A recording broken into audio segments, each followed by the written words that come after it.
आप देख रहे हैं पाकिस्तानी खबरों, तज्जियों, तबसरों और अंदरूनी कहानियों पर मुश्तमिल शो इरफान हाशमी और इब्राहिम राजा के साथ दो टोक।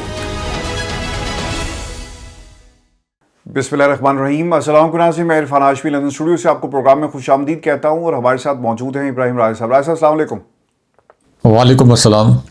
विश प्रोग्राम शुरू करने से पहले आप तमाम दोस्तों से दरखास्त है कि आप चैनल को ज़रूर सब्सक्राइब कर लें और इस प्लेटफॉर्म का और हर उस प्लेटफॉर्म का साथ दें जहां से आपको जमहूरियत की, पाकिस्तान में जो जमहूरियत के ख़िलाफ़ क्रैकडाउन इस वक्त हो रहा है या पिछले 3 बरसों से जो सिचुएशन है, वो प्लेटफॉर्म जो आवाज़ बुलंद करते हैं इनको आप ज़रूर सपोर्ट कीजिएगा। राय साहब, आज ना 3 खबरें मेरे पास जिस पर मैं चाहूँगा कि तफसील से हम बात करें। एक तो खबर हमारी थी इसी प्लेटफॉर्म की, और वो 18वीं तरमीम और पाकिस्तान पीपल्स पार्टी को क्यों खुड्डे लाइन लगाया गया, और आसिफ अली जरदारी साहब इतना इंपॉर्टेंट इवेंट पाकिस्तान के अंदर हुआ और वो आपको पूरे मंजर पे नज़र नहीं आए। अब वो आहिस्ता आहिस्ता चीज़ें खुल रही हैं और लोग उसको रिपोर्ट भी कर रहे हैं, यानी हमारी खबर की तस्दीक हो गई।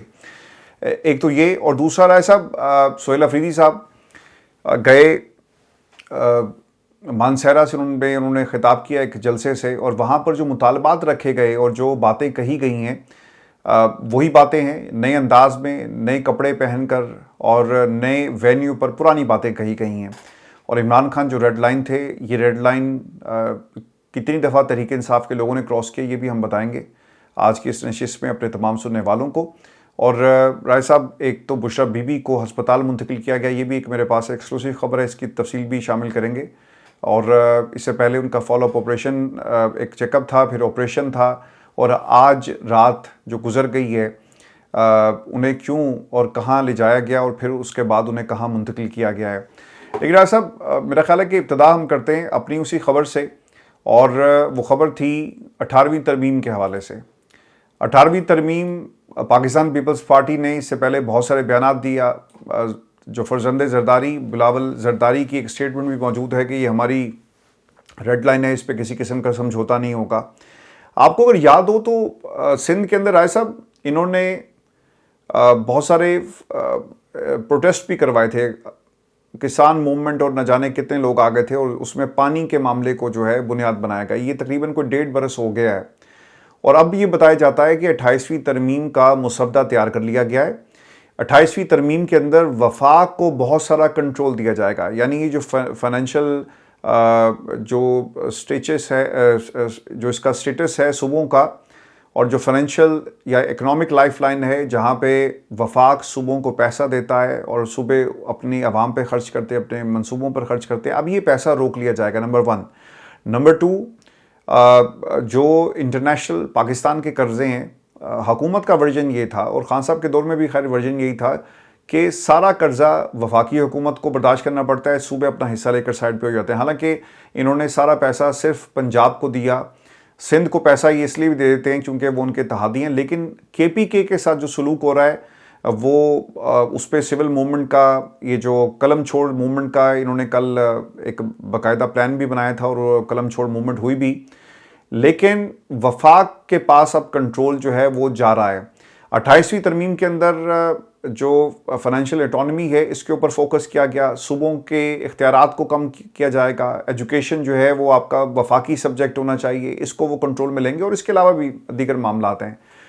पहले तो मेरा ख्याल है कि हमें सेलिब्रेट भी करना चाहिए अपनी इस खबर को कि हमने बहुत पहले बता दिया था, और अब पाकिस्तान का जो सोशल मीडिया ख़ास तौर पे और नेशनल मीडिया पे तो ऐसे अब मौज़ूआत आते नहीं हैं, बल्कि तमाम टेलीविज़न चैनल जो हैं वो PR इस वक्त काम कर रहे हैं और वहाँ पर ही खबरें डिस्कस नहीं होती। लेकिन राय साहब, आसिफ अली जरदारी कहाँ गायब थे, ये खबर है, और आज इसकी वजह पता चल रही है कि 28वीं तरमीम की तैयारी, और अब तो ये भी बताया जाता है कि पाकिस्तान पीपल्स पार्टी को शायद किसी हद तक मना भी लिया गया। आपके पास क्या खबर है राय साहब, क्या पाकिस्तान पीपल्स पार्टी मानेगी? पाकिस्तान पीपल्स पार्टी को जो बनाने की कोशिश ये लोग कह रहे हैं कि हमने कर ली है, क्या उस कोशिश में कामयाब हुए कि नहीं हुए? देखें हाशमी साहब, इसके मुतल्लिक एक और दिलचस्प अंदरूनी कहानी हमारे पास मौजूद है, और इस कहानी से पहले प्रोड्यूसर साहब से कहेंगे कि जो खबर हमने आज से कई हफ्ते पहले दी थी, सबसे पहले ब्रेक की थी, जो कि अब बाकी चैनल्स उसकी तस्दीक कर रहे हैं, वो थोड़ा सा क्लिप चलाएं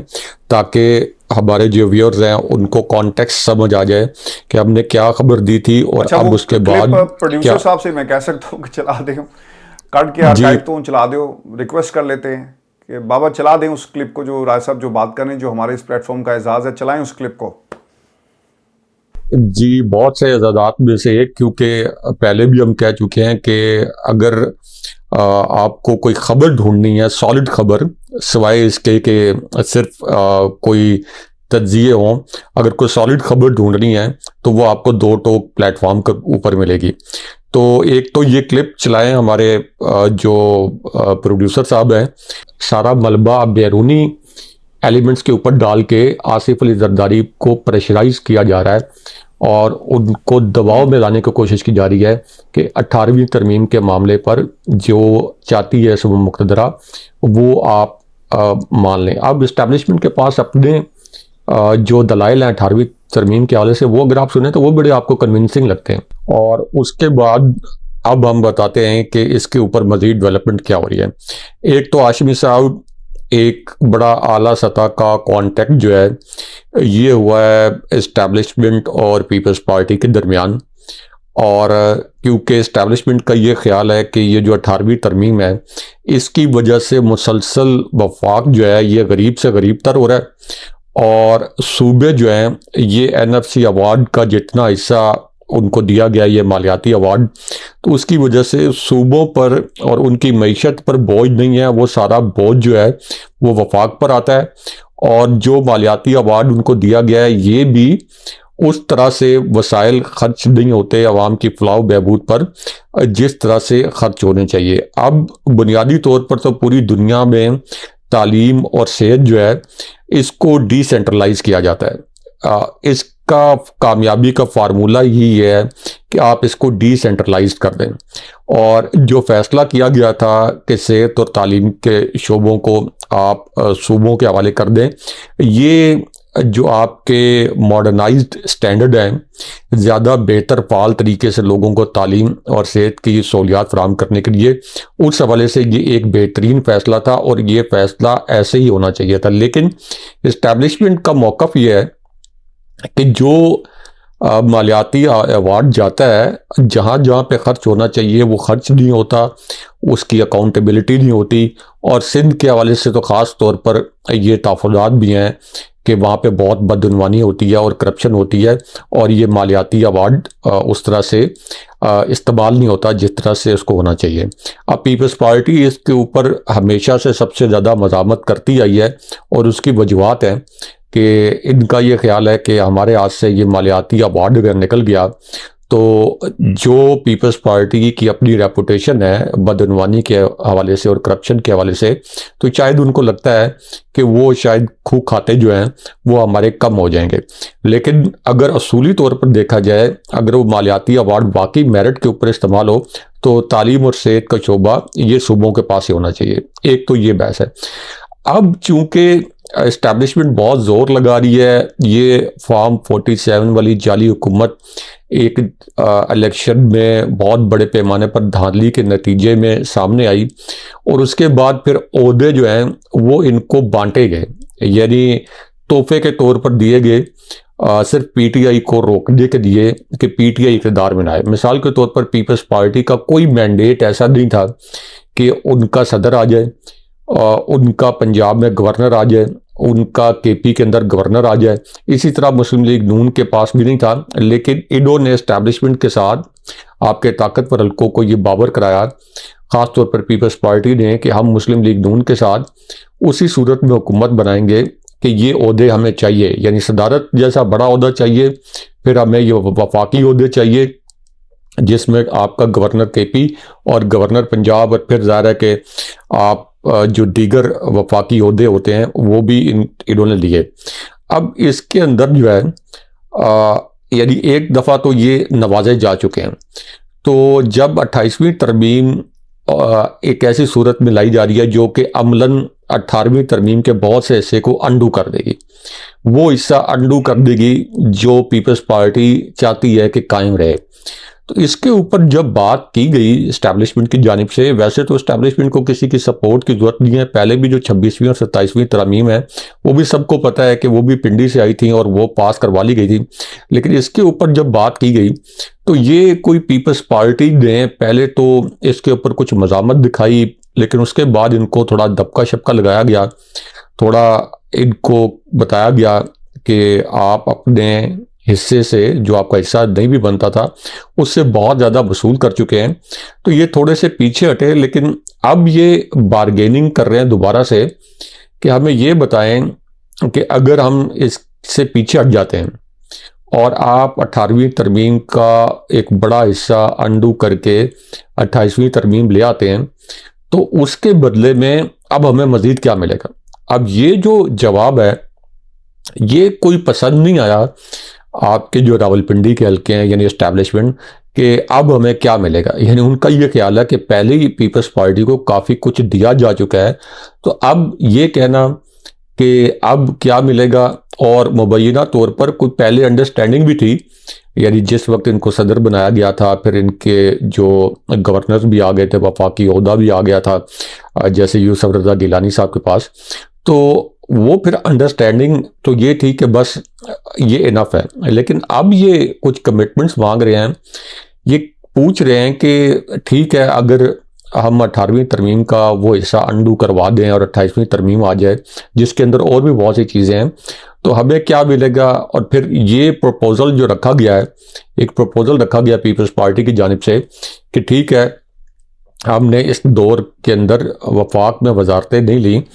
तो बिलावल जरदारी को जो अगला इलेक्शन है, यानी जो कि होना या ना होना उसका अभी तय नहीं है, क्योंकि पहला प्लान तो ये है कि 4.5 साल के बाद कौमी हुकूमत बना दी जाए और शहबाज शरीफ प्राइम मिनिस्टर बन जाएं और इस सिस्टम को एक्सटेंशन दी जाए।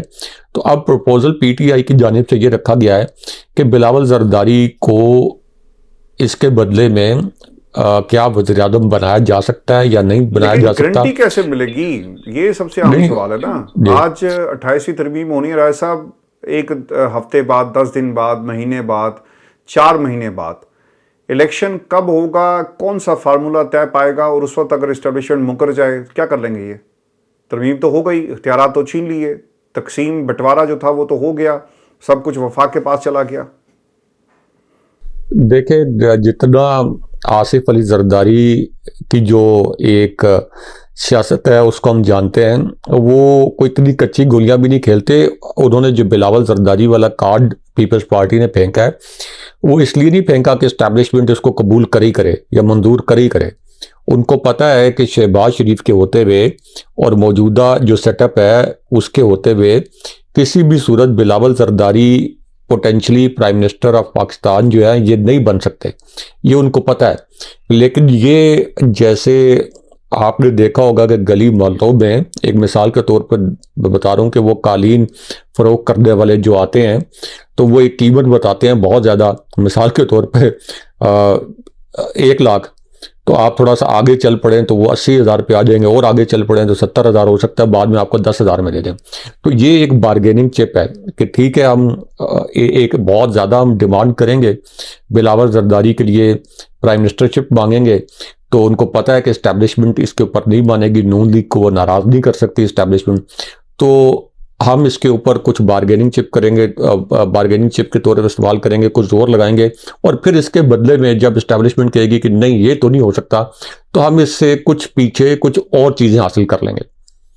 तो ये एक तरीकाकार होता है सियासी सौदाबाजी का कि पहले आप इतना कुछ मांग लें और उसके बाद जो अपना असल हदफ है जो आपको चाहिए होता है उसके ऊपर जाके आप कंसेंसस पैदा कर लें।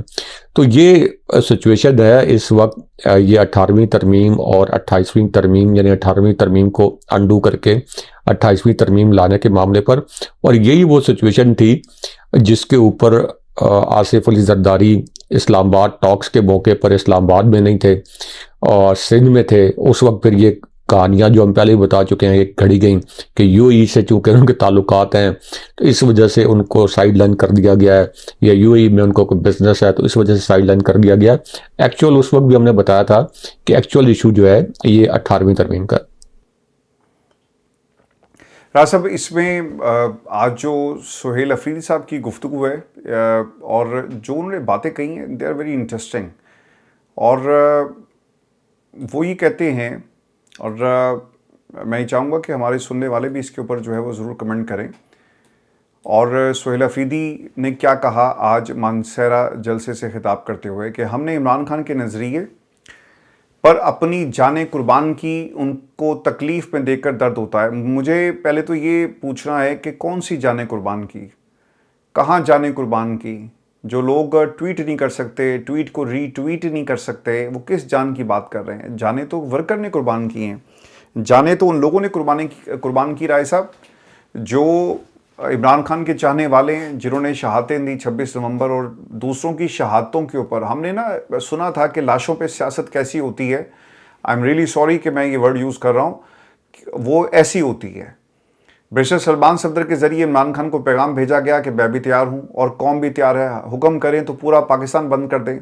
मेरा लीडर इमरान खान है, मैं इसी के हर हुक्म की तामील करूँगा। इमरान खान के हुक्म के बगैर ना किसी की बात सुनूंगा और ना ही मानूंगा। जब मेरा नाम अनाउंस हुआ, तरह तरह के इल्ज़ामात लगाए गए, लेकिन मैं डटा रहा। जब नाकाम हुए तो मेरे आबाई इलाके में ऑपरेशन का ऐलान किया गया। हमने तमाम आइनी कानूनी अदालती रास्ते इख्तियार कर लिए। ना मुझे, ना इमरान खान की बहनों को, ना ही बुशरा बीबी की फैमिली को मिलने दिया जा रहा है। अब हमारे पास एहतजाज के अलावा कोई ऑप्शन मौजूद नहीं। हम एहतजाज का हक इस्तेमाल करेंगे। मेरे लोग मेरे साथ खड़े हैं, वो जानते हैं कि उनके वोट पर किसने डाका डाला, जजीरे कौन ख़रीदता है। मैं अपने लीडर और लीडर की पार्टी को कभी नुकसान नहीं पहुंचने दूंगा। एलीट माफिया कभी भी नहीं चाहेगा। मिडिल क्लास आ गया है। इमरान खान ने पहली दफ़ा एक मिडिल क्लास लड़के को वज़ारत आला की कुर्सी पर बिठाया। वादा करता हूँ ना इमरान खान के एतमाद को ठेस पहुँचाऊँगा और ना अवाम के एतमाद को ठेस पहुँचाऊँगा। सुहेल अफरीदी साहब, राज साहब, वो जो हमने सलीमुल्लाह वाली बात की थी ना, सोशल मीडिया पे लोगों ने अब मीम्स बनाना शुरू कर दिए हैं। और वो मीम्स क्या हैं, लोगों ने ना इन सबको हॉकी की किट पहनाई है, हाथ में इनके हॉकियाँ हैं और अचकज़ई और सुहेल अफरीदी साहब आमने सामने हैं। और वो कह रहे हैं कि जब तुमसे पूछेंगे तो तुमने कहना है कि मुझसे पूछो, जब मुझसे पूछेंगे तो मैं कहूँगा तुमसे पूछें। तो इसी तरह ये खेल खेलना है। तो this is exactly what is going on in Pakistan. आप एग्री करते हैं सुहेल अफरीदी से? क्योंकि सलमान सफदर साहब ने कहा जी मेरी केसेस के अलावा कोई बात नहीं हुई और मैं केसेस के अलावा कोई बात उनसे नहीं करने गया था। तो सुहेल अफरीदी क्लेम कर रहे हैं कि मैंने इमरान खान को सलमान सफदर के ज़रिए पैगाम भेज दिया और मैं इमरान खान की बात के अलावा किसी की बात को तस्लीम नहीं करता। अच्छा, मैं ना आज एक कंपैरिजन देख रहा था और हमने आज कुछ जो पुरानी स्टेटमेंट्स हैं राय साहब इस हवाले से, अगर आप उनका जायज़ा लें तो आपको पता चलता है कि इस किस्म की बातें पहले राय साहब अली मीन गंडापुर भी कर चुके हैं। 26 जून 2025 को अली मीन गंडापुर की एक स्टेटमेंट मेरी नज़र से गुजरी जिसमें वो कहते हैं कि मैं इमरान खान को जवाब दे हूँ। जब इमरान खान मुतमईन है और कोई और मुतमईन नहीं तो मैं इसका ज़िम्मेदार नहीं। फिर आज 6 मई यानी कल सुहेल अफरीदी ने कहा कि मैं इमरान खान को अपना लीडर मानता हूँ। अगर जमात के अंदर या बाहर कोई खुद को इमरान खान समझता है तो मैं उसकी नहीं सुनूंगा, मैं सिर्फ इमरान खान की सुनूंगा। चेंज क्या हुआ है राज साहब? पाकिस्तान से बाहर अब कोई एक बंदा भी नहीं है जो सुहेल अफरीदी पे तनकीद नहीं कर रहा। सुहेल अफरीदी को एक रास्ता दिखाना चाहिए था, एक रास्ता देना चाहिए था, लोगों के लिए रास्ता बनाना चाहिए था, इमरान खान के लिए रास्ते खोलने चाहिए थे। लेकिन अगर पैगाम नहीं आएगा तो प्लान बी क्या है, प्लान सी क्या है? हमें बताया गया जब ये अली मीन गंडापुर साहब थे हुकूमत के अंदर तो इन्होंने कहा जी कि प्लान बी तैयार है, प्लान सी तैयार है, प्लान डी तैयार है। वो पूरी ABC इन्होंने ख़त्म कर दी, लेकिन प्लान सिफर निकला, कोई प्लान नहीं है। अगर जब कोई कमांडर गिरफ्तार हो जाए या फिर मुश्किल में हो तो क्या क़यादत पूरी की पूरी सो जाती है? मैं ईरान की एग्जांपल अक्सर देता हूँ कि क़यादत शहीद हुई, जो आयतुल्लाह खामनाई की शहादत के बाद ईरान ने हथियार नहीं डाले, ईरान लड़ता रहा है। एक गया दूसरा आया। राय साहब 25 से 30 जर्नल थे इनके, जनरल्स, वो शहीद हो गए। लेकिन ईरान आज भी अमेरिका मुज़ाकरात की मेज़ पे बैठ के उनसे बात करने के लिए तैयार हुआ है। उनके पास मिसाइल के ज़रिए कोई हल नहीं था और ईरान किसी सूरत भी जो है वो पीछे हटने के लिए तैयार नहीं। तो क़यादत शहादत की तो ये बात कर रहे हैं जिस पे ये सियासत कर रहे हैं, लेकिन क़यादत कहाँ है? आज अलीमा खान ये कहती हैं कि ढाला जेल पहुँचो तो लोग पहुँचते हैं। लोग अपनी इसे सियासी बका की अलामत बनाकर या एक जवाज़ बनाकर, या उनके सामने एक मुश्किल आ जाती है कि यार अगर हम ना पहुँचे तो वर्कर हमें छोड़ेगा नहीं, हल्के में हम जाएंगे नहीं, लोग सोशल मीडिया पे हमारा एहतसाब करेंगे। अलीमा खान के कहने पे लोग निकलते हैं। ये कैसा चेयरमैन है राजा साहब? बैरिस्टर गौहर के कहने पे कोई नहीं निकलता, सलमान अकरम राजा के कहने पे कोई नहीं निकलता, और चूंकि ये एहतजाज मटीरियल नहीं है तो सुहेल अफरीदी का अंजाम जो है वो हमने बहुत जल्दी देख लिया। अली अमीन गंडापुर ने तो राजा साहब 3 दफ़ा धरना भी दिया, कोशिश भी की, वटेवर जो भी उसके कॉन्सिक्वेंसेस थे, लेकिन सुहेल अफरीदी ने तो बड़ा मायूस किया है। मुझे बहुत तकलीफ होती है, और आप तमाम दोस्त भी इस पर कमेंट कीजिएगा, जब आप हेलीकॉप्टर्स के अंदर, हम मरियम पे तनकीद करते थे कि लोहो लश्कर लेकर बीबी तुम कहाँ जाती हो, ये पाकिस्तान के टैक्स पेयर का पैसा है, एक गाड़ियाँ हम गिनते रहते हैं, जरदारी की गाड़ियाँ गिनी जाती हैं, बलूचिस्तान में जो वुज़रा हैं उनकी गाड़ियाँ लोग गिनते हैं कि गरीब की रेडी को भी ये तोड़ देते हैं, लेकिन इनकी गाड़ियाँ जो हैं वो सलामत रहें, इनके जहाज़ उड़ते रहें, ये जहाज़ ख़रीदते रहें। टिकटॉक बनाने का क्यों अब इन्हें ख्याल आ रहा है? और मैंने आज एक वीडियो भी देखी है, ये किसी जगह इफ्तिताह करने गए तो वहाँ पर राय साहब उसी तरह मैडम सीएम की तरह ना, वहाँ पे एक भाई साहब स्टडी कैमरे के फिर रहे थे, उस पर कैमरा लगा हुआ था, और वो कभी लेफ़्ट कभी राइट कभी राइट कभी लेफ़्ट वो जा रहे थे, और वो सुहेल अफरीदी साहब की वीडियोस बना रहे थे। और 200 एक लेंस है MM, वो काफ़ी लॉन्ग रेंज लेंस होता है, वो भी एक भाई साहब ने पकड़ा हुआ था, फोटोग्राफर होंगे, लेकिन ये काम ज़रूरी है। आज तो वहाँ पे नारे भी लग गए कि तुम्हें फ़ंड चाहिए या इमरान खान की रिहाई चाहिए। मैंडेट तो आपको इमरान खान की रिहाई का मिला था, लेकिन मैंडेट हमें नज़र नहीं आ रहा जिसके ऊपर ये कैपिटलाइज कर सकते हैं। वो मैंडेट चोरी हो गया। बल्कि राय साहब मैं तो अब ये कहता हूँ कि मैंडेट पाकिस्तान की आवाम का इस हुकूमत ने चोरी किया, लेकिन जो मैंडेट बच गया था उसके ऊपर काबजीन के तमाम लोग हैं। देखें, सुहेल आफरीदी ने 3-4 और जुमले भी बोले, और उन 3-4 जुमलों का भी तज्जिया करते हैं। एक तो सुहेल आफरीदी ये कहते हैं कि मुझे इमरान खान साहब ने मुझ जैसे मिडिल क्लास एक सियासी शख्स को वज़ीर आला बना दिया है। ये बात बिल्कुल दुरुस्त है। कोई और जमात ऐसे नहीं है कि जो इस किस्म के इक़दाम करे। उन्होंने कहा कि मैं इमरान खान साहब के एतमाद को ठेस नहीं पहुंचाऊंगा, जो कि आप पहले ही इमरान खान साहब के एतमाद को ठेस पहुंचा चुके हैं। आज कितना अरसा हो गया है आपको वज़ीर आला बने हुए, आप कितनी मरतबा ये कह चुके हैं कि मैं स्ट्रीट मूवमेंट चला के उसके बाद फाइनल लॉन्ग मार्च की कॉल दूंगा, लेकिन आप लॉन्ग मार्च की कॉल देने की जानिब नहीं आते। आपको मुराद सईद जो कि आपके हमायती थे और जिनकी एक बहुत रिकमेंडेशन भी थी ISF के हवाले से, और इससे पहले चूँकि आप लोग इकट्ठे काम भी कर चुके थे, तो उनकी रिकमेंडेशन थी कि आपको वज़ीर आला बनाया जाए। आपने उनको इतनी हद तक मायूस कर दिया कि उन्होंने कहा कि मैंने तो एक WhatsApp पैगाम भेजा था पार्टी ग्रुप के अंदर, और पार्टी ग्रुप के अंदर मुझे ये कहा गया कि आपके इस पैगाम से एक ऐसा डैमेज हो गया है जो कि रिवर्स नहीं हो सकता। मुराद सईद ने हमारे अल्फाज दोहराते हुए कहा कि आप और बाकी जो आपकी क़यादत है ये कलीमुल्लाह सलीमुल्लाह की तरह एक दूसरे को बस पास देते रहते हैं, और इससे आगे कमेंट्री यूं चलती रहती है, कलीमुल्लाह सलीमुल्लाह सलीमुल्लाह कलीमुल्लाह। आपके खिलाफ पूरी चार्जशीट मुराद सईद जो आपके करीबी दोस्त हैं, आपके मेंटोर हैं, जो आपके मोहसिन हैं, जिनकी वजह से आप वज़ीर आला बने, और इससे पहले भी उन्होंने आपकी तरबियत की, उन्होंने भी आपके खिलाफ चार्जशीट आयद कर दी। आप कहते हैं कि मैं आवाम के एतमाद को ठेस नहीं पहुंचाऊंगा। आप, मुझे लगता है कि मरियम नवाज जो कि जाली मैंडेट से वज़ीर आला बनी, जिस तरह उनको खुशामदियों ने घेरा हुआ है, कुछ टिकटॉक की टीम ने घेरा हुआ है, आपको भी उसी तरह के खुशामदियों ने घेरा हुआ है। आप, लगता है कि ज़ाहिर है कि अखबारात और चैनल्स पे तो आपके मुतल्लिक या PTI के मुतल्लिक खबरें नहीं चलती, लेकिन अब जो सोशल मीडिया के ऊपर जो लोगों के पास वाइड फोरम है, जिस किस्म की आरा का इजहार कर रहे हैं, लगता है आपने अपने कान और आंखें मुकम्मल तौर पर बंद कर लिए हैं। आपको ज़मीनी हक़ाइक़ का इदराक नहीं है। लोग अब, मेजॉरिटी ऑफ द पीपल, वो आपसे अली अमीन गंडापुर को बेहतर करार देने लग गए। ये है आपका जवाल। एक दिन में आप रूट पर पहुंचे। सही कह रहे हैं, ये वाकई सवाल है कि जब अली अमीन गंडापुर को आपसे बेहतर कहना शुरू कर दें तो वो तो नतीजा पूरी कौम ने देख लिया था। इससे बड़ा मेरा ख्याल है सवाल हो ही नहीं सकता। जी हाँ, बिल्कुल।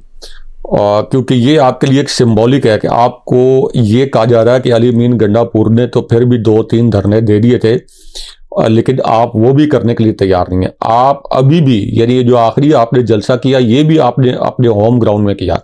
आपकी जरूरत नहीं है कि आप आके इस्लामाबाद के अंदर जाके जलसा करें। यानी पीटीआई के कारकुन वो तो तैयार बैठे हैं, लेकिन आप ये रिस्क नहीं लेना चाहते। आप चाहते हैं कि बस मैं वज़ीर-ए-आज़म बन गया तो मुझे कोई अब गर्म हवा ना लगे और मैं बस यहीं पे खेलता रहूं केपी के अंदर। आप किसके कहने के ऊपर केपी के अंदर जलसे कर रहे हैं और किसके कहने पे इस्लामाबाद में लॉन्ग मार्च की तारीख का ऐलान नहीं कर रहे? ज़ाहिर है कि लोग रोटी को चोची थोड़ी कहते हैं, लोगों को पता है कि आपको किस तरह से कॉम्प्रोमाइज़ किया गया है। अच्छा, फिर अब वो कहते हैं कि हम अडियाला जेल भी आएंगे और अपने कारकुनान भी लेके आएंगे, एमएनएस भी लेके आएंगे, एमपीएस भी लेके आएंगे। ये भी उन्होंने उस वक्त किया है कि जब अलीमा खान साहिबा ने बार बार अपील की, जब उनकी अपील को एक कान से सुन के दूसरे कान से निकाल दिया सुहेल आफरीदी साहब ने, और फिर जाके सलमान अकरम राजा के कैंप में जाके खड़े हो गए और सलमान अकरम राजा की तारीफ़ें शुरू कर दी। यानी उल्टा अलीमा खान साहिबा के खिलाफ जो सलमान अकरम राजा ने कहा, इनडायरेक्टली उसको इंडोर्स कर दिया।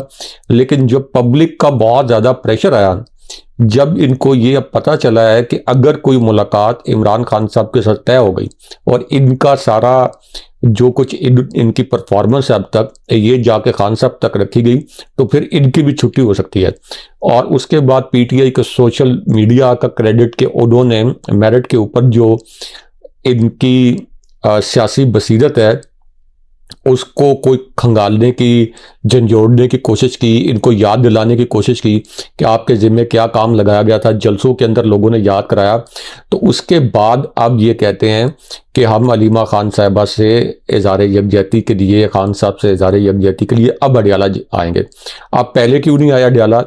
हर मंगल को आप चीफ मिनिस्टर हैं, आप हर मंगल को भी आ सकते हैं, चलें फोर्टनाइटली आ जाएं, हर 2 हफ्ते के बाद मंगल के दिन आप आ जाएं। आप खुद नहीं आ सकते, अपने कोई 30-40 भी नहीं, आप 10-15 एमपीएस और 1000-1200 कारकुन भेज दें। आपने वो भी कभी नहीं भेजे, आपने वो भी कभी नहीं भेजे क्योंकि कह रहे हैं कि अलीमा खान का पैगाम आ गया है और अब हम जा रहे हैं। पैगाम आ गया, वो तो अब आप क्या बातें कर रहे हैं? पैगाम चला गया, वो तो अब आया है ना।